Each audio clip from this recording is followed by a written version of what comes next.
Hashem. We're on the last staff of Perek Bame Isha, and then we start a new section of the Gemara Shabbos, which goes into the melachos of Shabbos. These are all really what we've seen were preparatory to Shabbos. So for the next part of the Gemara is going to go into various remedies and incantations. And the Gemara is going to discuss whether those are even permitted or not. But nevertheless, people would do them. And the question is how they were done and whether they're allowed to be done on Shabbos. Tana Rabbanan.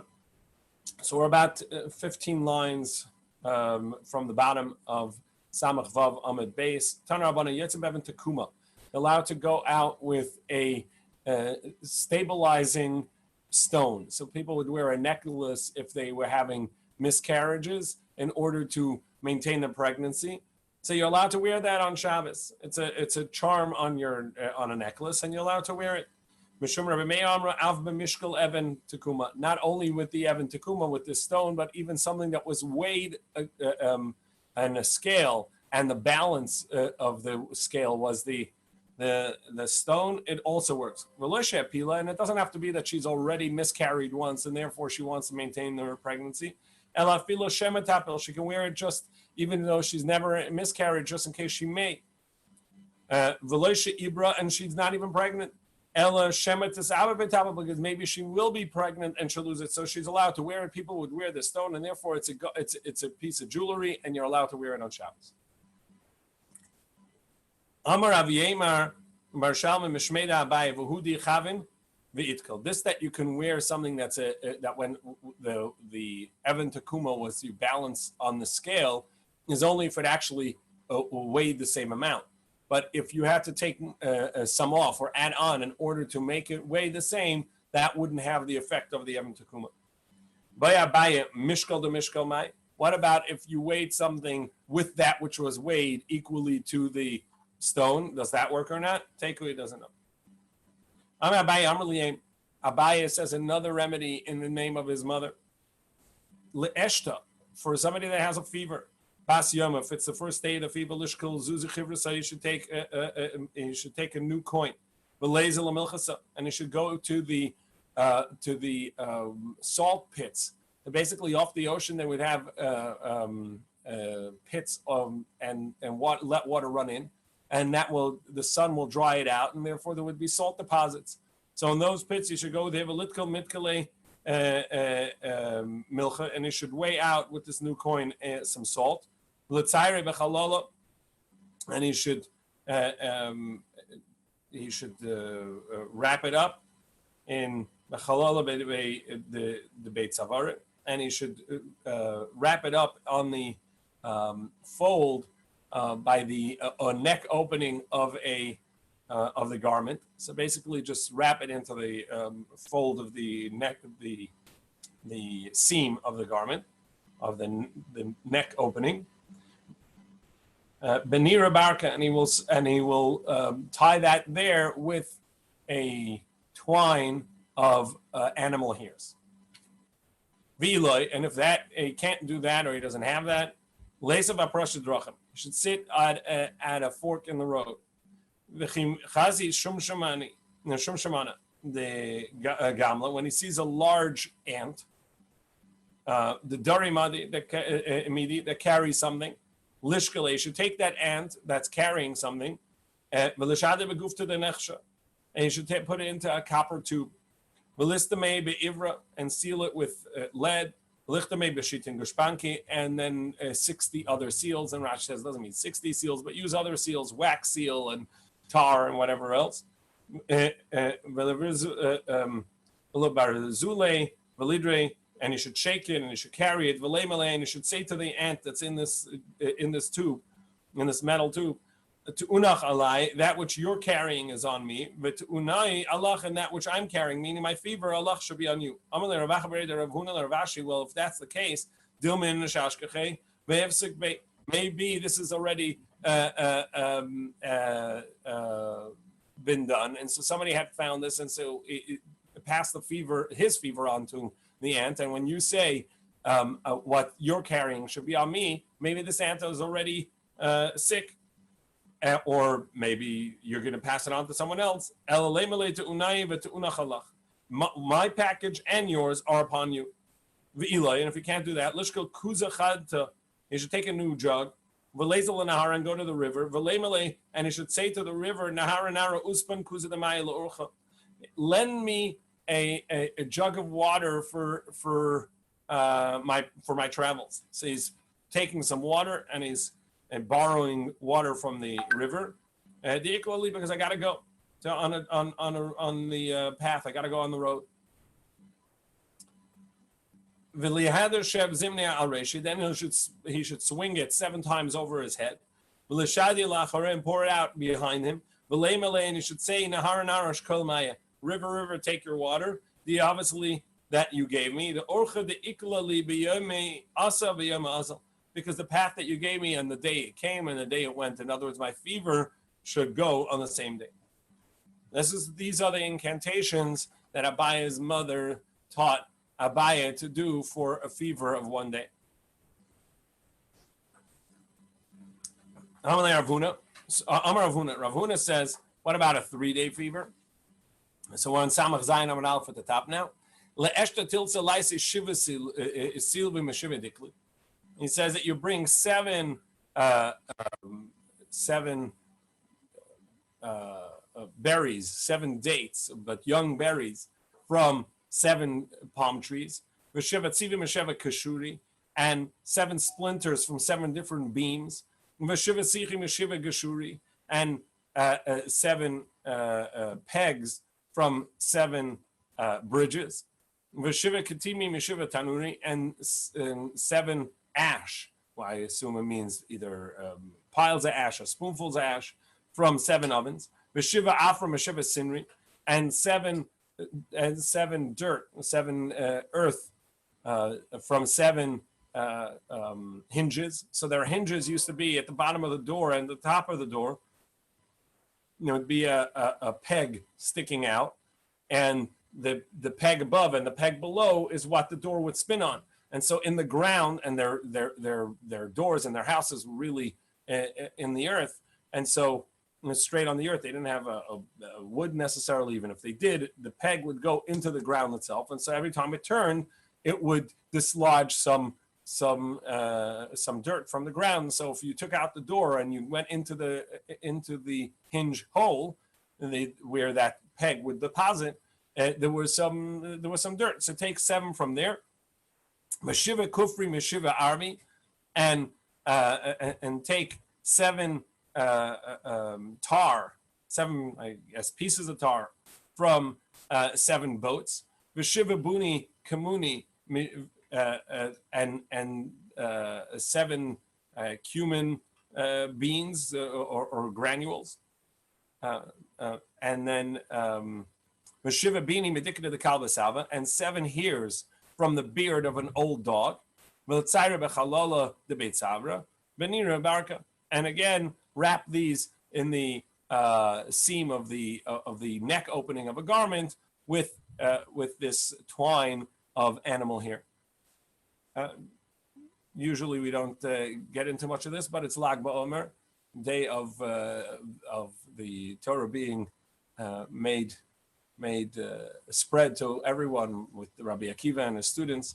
And so just a hint here from the Maral and from others, 7 is always the number pertaining to the physical world, the 7 days of creation. So you're taking various aspects of the physical world and putting Shabbos, putting Kedusha into it, and that is the body, the human being created in 6 days, and bringing neshama, his spirit, into it, and that is a form of healing. Because if a person can know that they are living not only as a physical body, but they are living with Kedusha, with connection to Hashem in this physical world, then they have healing to their body. Rabbi Yochanan says, what about a full body fever and headache and aching in the whole body? So this fever is throughout the body, meaning he feels the ailment throughout his body. Lishkol sakina de kula para. So they take a knife that's completely metal. V'leiza lehecha de ika vardina, and you should go where there is a sneh. These are small shrubs that the bush that Moshe saw when he saw the burning bush. Relikter be nura, and he should put a fire on it.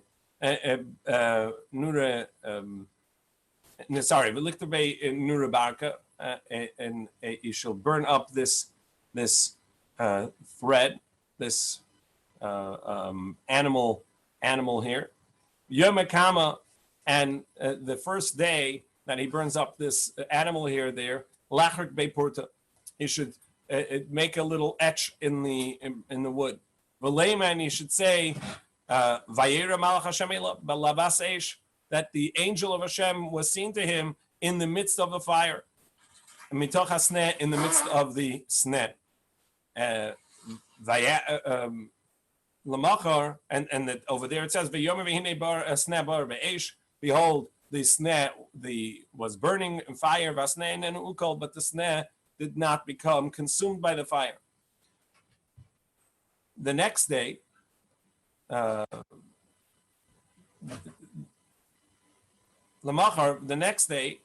Beiporta, he should make another etch or a deeper etch.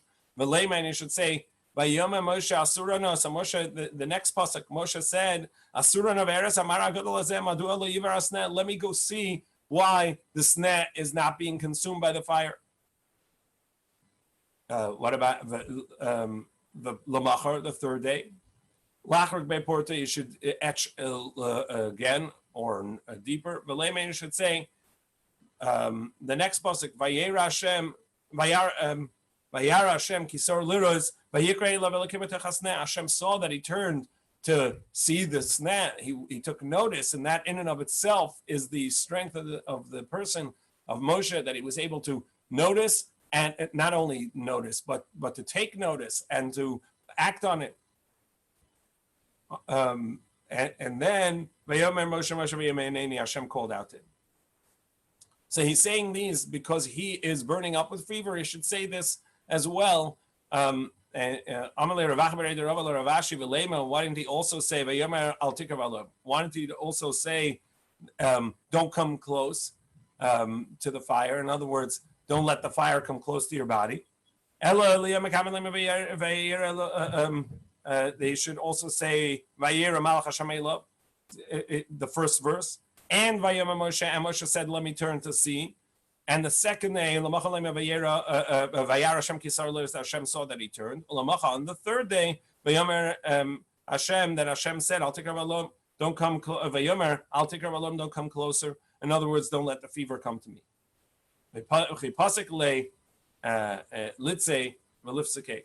And when he cuts it, you should cut it down to close to the ground. And make it low. And it should say like this to the bush. It's not because you're greater and taller than all the other trees that Hashem rested upon you, brought His Shekhinah to you. Because you are lower than all other trees that Hashem rested with you. That's why the Holy One, blessed be He, rested His Shekhinah on you. And just as you saw the fire of Hanani, Mishav, Azariah, you ran away from hurting them,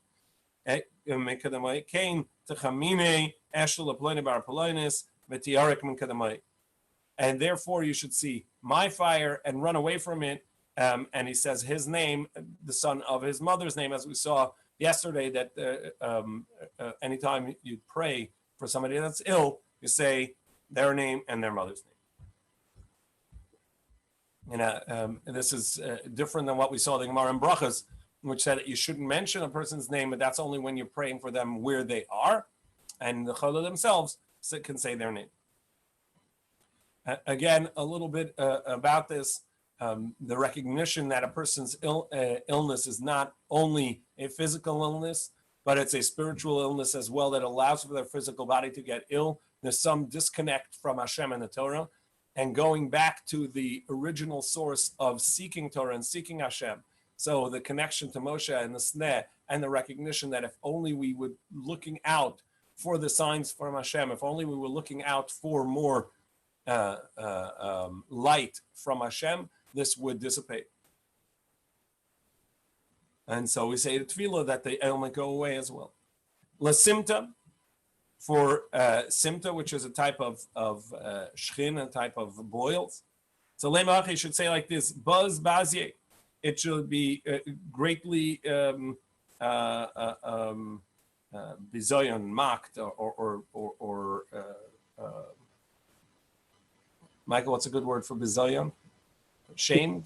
To shame, to disgrace. Disgrace. Disgrace is the word I'm looking for. Thank you. Baz bazye, greatly disgraced. Mas masye, greatly disintegrated. Kas kase, greatly rattled. Sharlay amarlay, two names of two angels. Ili malachai deishtalcha me'arad Sodom. These are two angels that were sent from the land of Sodom.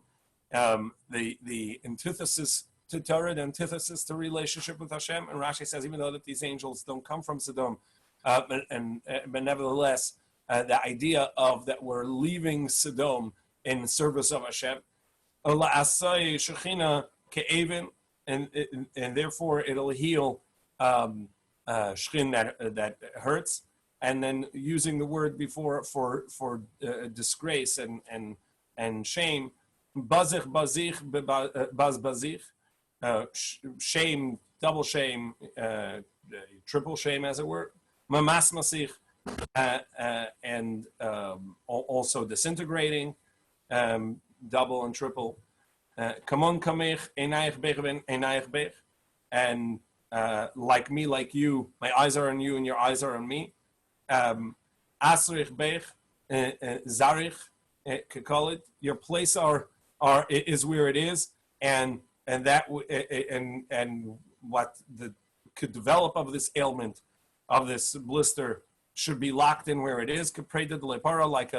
Like a mule that doesn't give birth, that cannot give birth and not spread. So too you should not spread in me, or he speaks in third person, in the body of so-and-so, the son of his mother. So again, this is an incantation, doesn't have to make sense per se, but this is the prayer that he's saying, and that it should not spread in this manner. Lakipa. So Rashi says it's another type of boils, or he heard from his Rebbe that it's some type of shade, some type of demon that has entered him. So Lema should be like this. He should say, Cherub shalufa v'kalal and natusha, the outstretched sword and the bow that is pulled. Lo shemei yuchav cholin mach'ovin l'shida.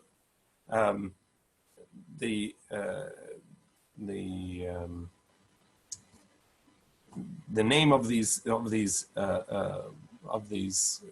demons, they should not cause any ailment or illness. So lashida, to a general for a general shade, a general demon, not this particular one that is this ailment called kippah, or if kippah is a boils, then this is just for demons in general. Lemach, you should say like this: the pakik, that which explodes. Havas lita tavarim shumas, that you shall be cursed, broken, and excommunicated. Bartima, the names: the son of mud, the son of Tameh. Bartina, the son of anger or fights. Kashmaz Marigas, Vistamai, Lashida, Vistamai, and it'll be sealed. So these are the names, and he curses them and excommunicates them. Lashida Besakise, for the demon of a bathroom, where there were shadim there that were strong. Lema hachi. It should say like this: Akarkafi da ariva a'usid de gerusid, on the head of a lion and in the nostril of a lioness. Ashkachtun l'shidai bar shiraiki. That's where you find the shade, the son of Shiriki Panda. And b'meshra the karti chavte, and I strike him with a plant of cress or of leek, and belui de chamra chatarte, and with the jaw of a donkey I struck it. Well, these are incantations for some sort of demon. B'nei malachim azagit. So before we go to the next Mishnah, which deals more with some of the potions and amulets, etc., the Gemara goes back to the last halacha in the previous Mishnah, which said that you're allowed to walk out with bells attached to your garments. Mantana Amar B'Shai Rabbi Shimoni. This is the opinion of Rabbi Shimon. The Amar Kol Yisrael B'nei Malachim. It says that all children of Israel are considered princes, and therefore you're allowed to wear this on Shabbos. Rava Amar Ba'arik B'Ksusa V'Divrei. It says no. It's attached to its garment, it's sewn into its garment, and everybody agrees that that's permissible. And this idea that Rabbi Shimon says that Bnei Yisrael are like princes, that's on halacha, that's on wearing such bells that are not attached to your garment. And that the halacha is not like him. The Mishnah continues and it says, this is the last Mishnah of this parak, and this discussion really of what a person, in all the preparatory work for Shabbos and how to get ready for Shabbos and what somebody's allowed to wear for Shabbos. So Yotzim B'Bitza Sachargo. It's unclear if this is Beitza Sachargo, the egg of a grasshopper, so a small creature egg, or Beitza Sachargo, it's a type of a clump of clay, and that they would make as their nests or as their hiding ground. So Beitza Sachargo or Beitza Sachargo, they would take this let's say egg or clump of clay, and they would put it around someone's neck as a good luck charm. B'shein shual, or the tooth of a fox. Ubemismar menatzalov, or it was known the Romans would crucify people, and a nail from that crucifixion.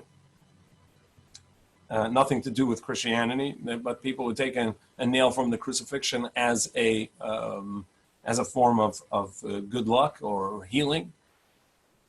Mishum refuah. So if somebody does it for refuah, even though, as the Gemara is going to tell us, that these could be prohibited as darkei amori, as good luck charms, which you're not allowed to do. Nevertheless, since people do it, you can wear it on Shabbos because it's a normal thing to wear. It is a garment, even if it's prohibited to do. Divrei Rabbi Meir. The Chachamim say af b'chol, that it's prohibited even on weekday, and therefore mishum darkei amori, as a darkei amori, as the ways of the Emorites. So it's prohibited to do, and if it's prohibited to do, it's even then it doesn't make a difference whether it's a garment or not. Some people wear it. It's prohibited, and its prohibition itself means that you're not allowed to wear it on Shabbos.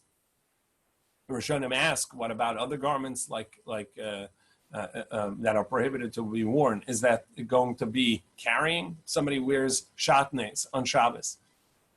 He's not allowed to wear it. So does that mean that when they're walking out in public with it, it's a regular suit? And it happens to be that there is wool and linen in there. Whether they know it or not, they're carrying. It's a normal garment. But it seems like, according to Chachamim, that this would be different. A regular garment, the prohibition happens to be here. Here, the prohibition is on the manner and type of garment that it is. And as such, that would be prohibited. So, for instance, according to the opinion, as we'll see later, there's a machlokes of whether you're not obligated to wear tefillin on Shabbos or you're not allowed to wear tefillin on Shabbos. If you're not allowed to wear tefillin on Shabbos, wearing tefillin in a public domain would be considered carrying in this way. So, what is this grasshopper egg? Let's call it made for? The avdi l'shichla. It's made for an ailment of the ear. Somebody has an earache, so they would take this and put it on the ear, and it would as a healing. Ubeshen shel shual, and a fox's tooth. The avdi l'shinta was made for a sleeping ailment. Now it depends. If somebody has a hard time waking up and staying awake, so the chayit, it would take a live fox's tooth. And laman the naim, because he's too sleepy. Or the misa and a dead fox's tooth, laman the naim, for somebody that has a hard time falling asleep. And the peg, the nail from a crucifixion. The avdi lazirfa. So the healing there was for swelling. Mishum refuah divrei Rabbi Meir. So Rabbi Meir says since they're done as a healing, and therefore it's permissible because this is what people do. Abaye and Rabbi both say kol davar sheyesh bo mishum refuah ein bo mishum darkei hamori. Anything that you could that is associated with healing is not prohibited as darkei hamori. Rashi says is that only if it works? Sorry. Only if it works, or even if it doesn't work. I don't know. What are you asking? If people think it works, or it works, it's known, it's tested, it's proved that it works. No, Rashi doesn't say that it pertains to whether it works or not. Rashi here says that it pertains to whether or not it is associated with the ailment.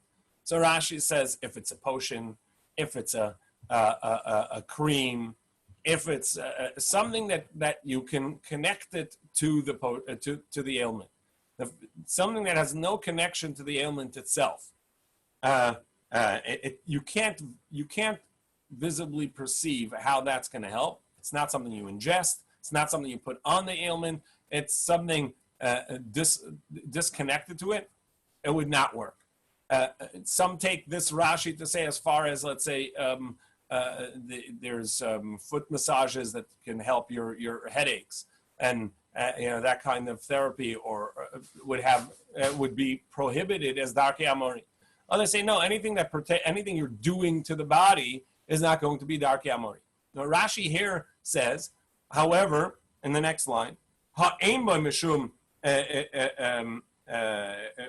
mishum refuah, but something that you can't directly see connected to the ailment, yesh bo mishum darkei hamori, would be prohibited as darkei hamori. And Rashi says what would be included in that? Incantations.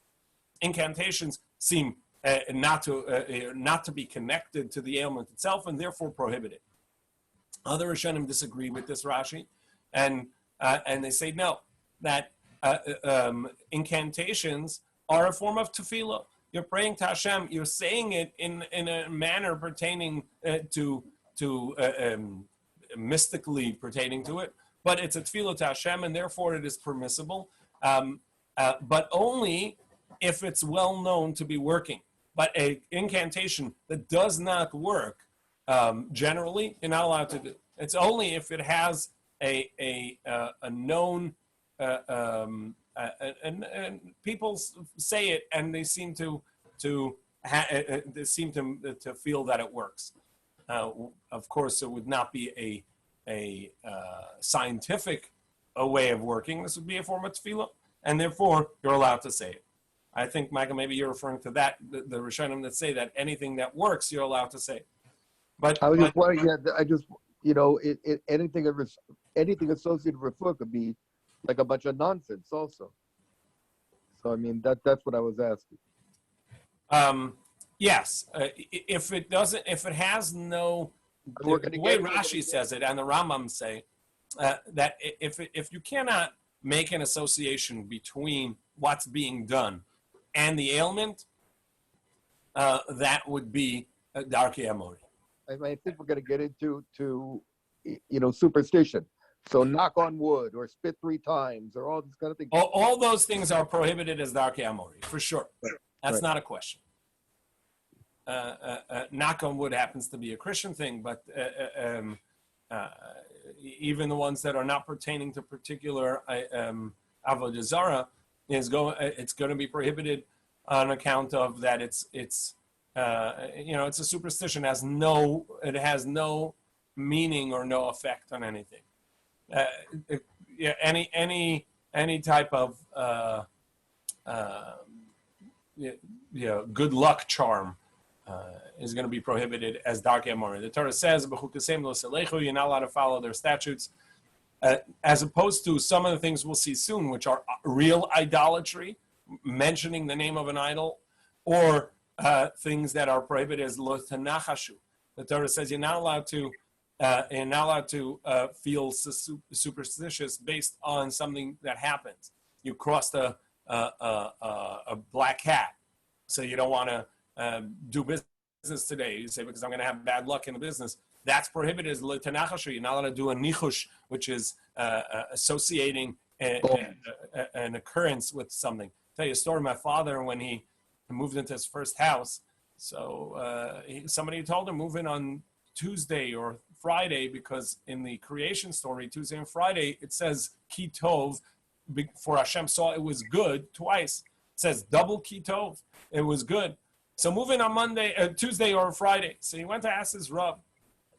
So he said, indeed, there are some people that move in on Tuesday or Friday because of a double ki tov. But a lo tanachashu yid, but a Jew who obeys lo tanachashu would move in on any day.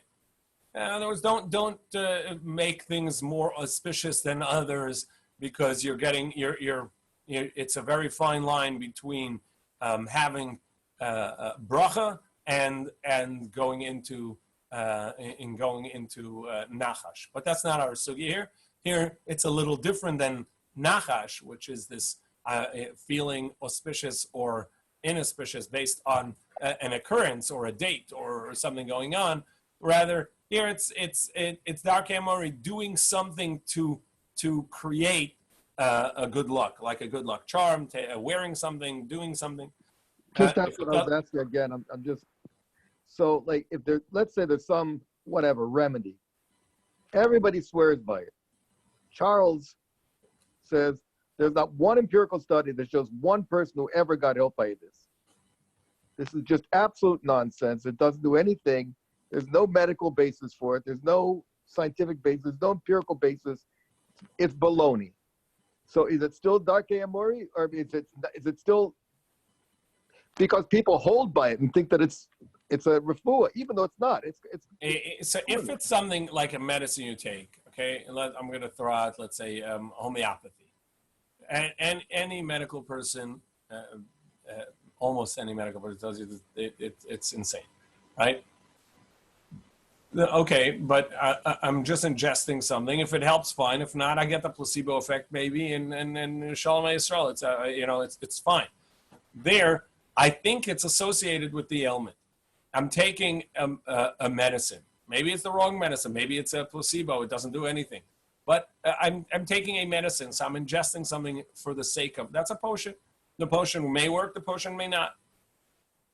That would be distinct to me than, say, Reiki, where the healer is bringing a spirit into you and letting some energy flow through you and healing you, and without actually pertaining to the ailment itself. They're not doing anything to the ailment.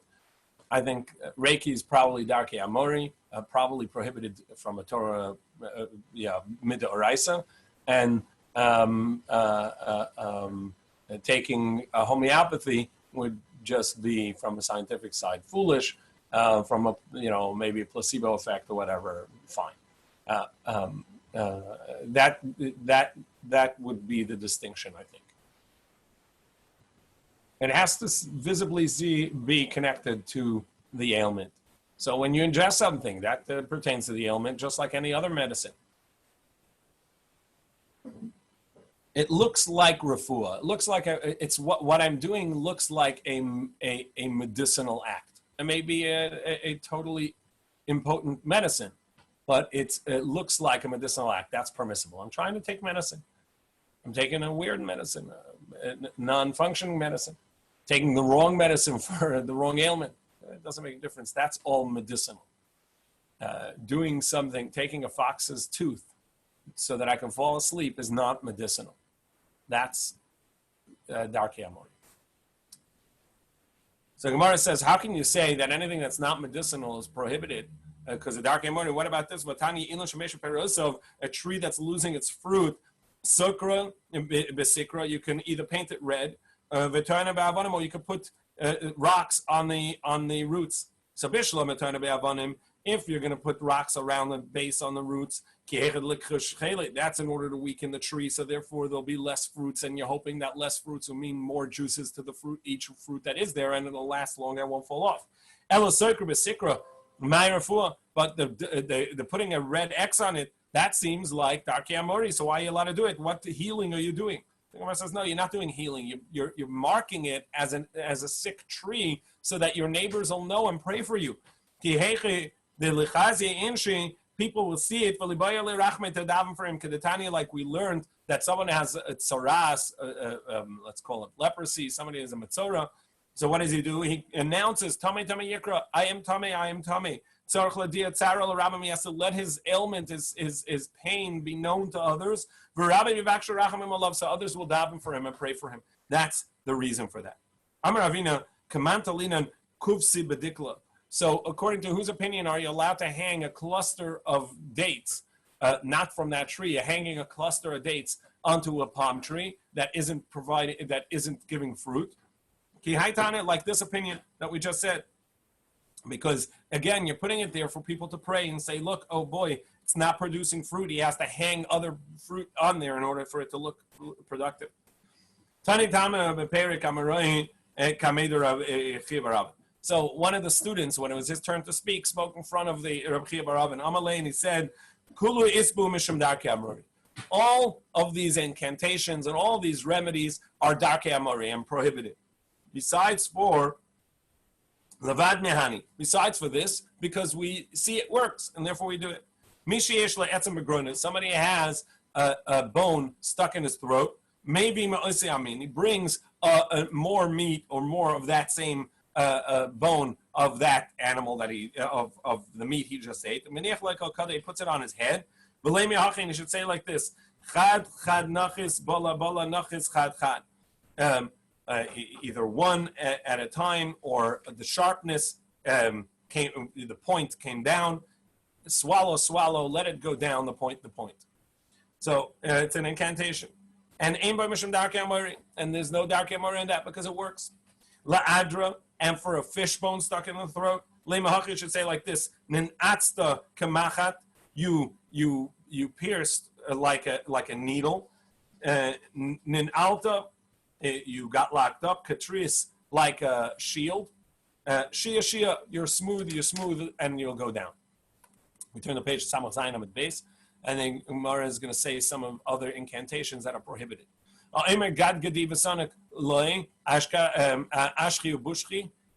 Somebody says my mazel should have mazel, my luck should have good luck, and not be tired day or night. That is Darkei Amori. Not allowed to say that. You're not allowed to say my luck should be good day or night and not be tired. He says, no, that's not a prohibition of Darkei Amori. It's worse. You're mentioning idolatry, because God is the name of an idol. For it says, those that set their tables for God. If another incantation or good luck charm, people for good luck, or to confuse the night demons, what they would do is they would switch names with their wives at night, and he would take her name and she would take his name. Hu b'shma v'hi b'shma yesh l'shem Darkei Amori. That's prohibited as Darkei Amori. Dunu dani, make my barrels be strong barrels. Yesh l'shem Darkei Amori. That you're not allowed to say that because it's a Darkei Amori. Rabbi Yehuda ain't done and lo shavah says that's even worse. He's mentioning idolatry. Because Dan is the name of an idolatry. For it says, those that swear by the sin of Shomron and say, long live God Dan.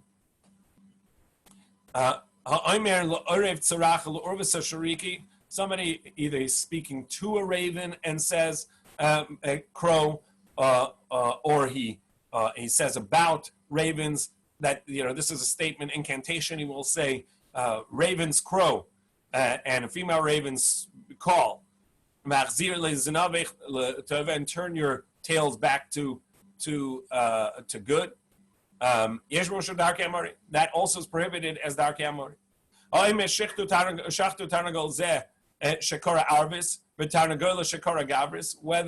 it's on account of these chickens, hens and roosters were too early in the morning and too late at night when they called, or it's just a way incantation, something they would say about it, and therefore he says shechted, slaughter it because of that. That's a dark amori. Eshte v'osir. I'm going to drink a little, but I'm going to leave over. I'm going to drink, but I'm going to leave over, and it's a way to increase the content of the barrel. It's an incantation for plenty. That's also prohibited as dark amori. Amavakas beitzim because somebody cracks an egg on a wall as in front of chickens, in front of the chicklets, in order to give them good luck. Somebody who stirs before the efrachim also is going to be whether he cracks the egg on the wall or stirs a pot, is all going to be prohibited as dark amori, and you can't do these in front of chickens or chicks in order for them to grow. Somebody who dances and counts to 71 in their efrochim, in their chicklets, b'shvil shalei amusu, in order for them to die and not to die. Yesh mushim dark amori, also dark amori. Amarakedes lekutach, somebody who's making kutach, one of the most astounding foods, moldy bread with sour milk as a dip. We've seen this before, and if somebody, in order to make it successful, dances in front of it, or mishatekes la'adasha, making beans and says quiet in the house, it's got to be silent because we're making beans, and the only way it comes out good is if you're silent. Or mitzavachas lagrisin, somebody who screeches and screams in order to make grits. All of these are going to be prohibited as dark amori. Somebody who urinates in front of her pot in order for it to cook quickly. There's some remedies over here that are more astounding than the other. But you are allowed to take a berry twig and put it into a pot, or take a piece of glass and put it into a pot, because that, if it cooks faster, that could be because you're putting something in the pot. That actually could be a remedy. Whether it works or not, I don't know. But you're putting something in the pot for it to cook more quicker. That's not dark amori. That's not an incantation or some sort of false spiritual thing. You're putting something in, and maybe the acids from the twine, from the twig, going to make it some part of it is going to make it cook quicker. But however, but actually using glass, the Chacham say you got a different problem there, because that's dangerous to have a piece of glass in the food that you're cooking, just for it to cook quicker. You're allowed to take a little bit of salt and put it into oil, which will soften or thin the oil, and it'll burn better. You also could put clay or dirt beneath a candle. So you put it on the bottom in order for it to burn slowly or to take time to light. Somebody who covers a oil candle, or uncovers a neft candle, he's wasting the oil, and therefore he transgresses the prohibition of not destroying, because it'll burn too quickly, and if it burns quicker, he's wasting the oil. The Gemara is now going to tell us two incantations that we do say, and that is permissible. Chamra v'chayil from Rabbanan. When you're drinking wine and you're taking a drink, and you say l'chaim. This is a source of l'chaim, or one of the sources of l'chaim. And you say Chamra v'chayil from Rabbanan. Wine and life to the mouths of the Chachamim. That's not darkei amari. That's a bracha. That's a tefillah. They say, one of the reasons say is because the Gemara tells us that you give wine to a mourner. The first meal of someone who is in mourning is called it's a meal that you give of an egg. The custom is an egg, a round roll, and a glass of wine. Because the pasuk says that you give wine, lamari nafesh, people that are embittered souls, or people that are in sadness. And so when we drink wine, we say no, that this is life. We're giving life. We're wishing life upon ourselves and the chachamim. So that's permissible. Rabbi Akiva, there was a story with Rabbi Akiva. Sha'asa mishal l'bnoi, when he made a wedding for his son. Bal kol kos v'koshe hevi, and for every glass of wine that was brought, Amar, he said, Chamra v'chayil l'fum rabbanan. Wine and life to the mouths of the Rabbanan. Life and wine for the mouths of the Rabbanan and the mouths of their students. With this we complete Bameh Isha. We should come back to you as Hashem Yisbarach. I wish you indeed this bracha. Chamra v'chayil from Rabbanan, Chay v'chamra from Rabbanan v'fum Talmidei.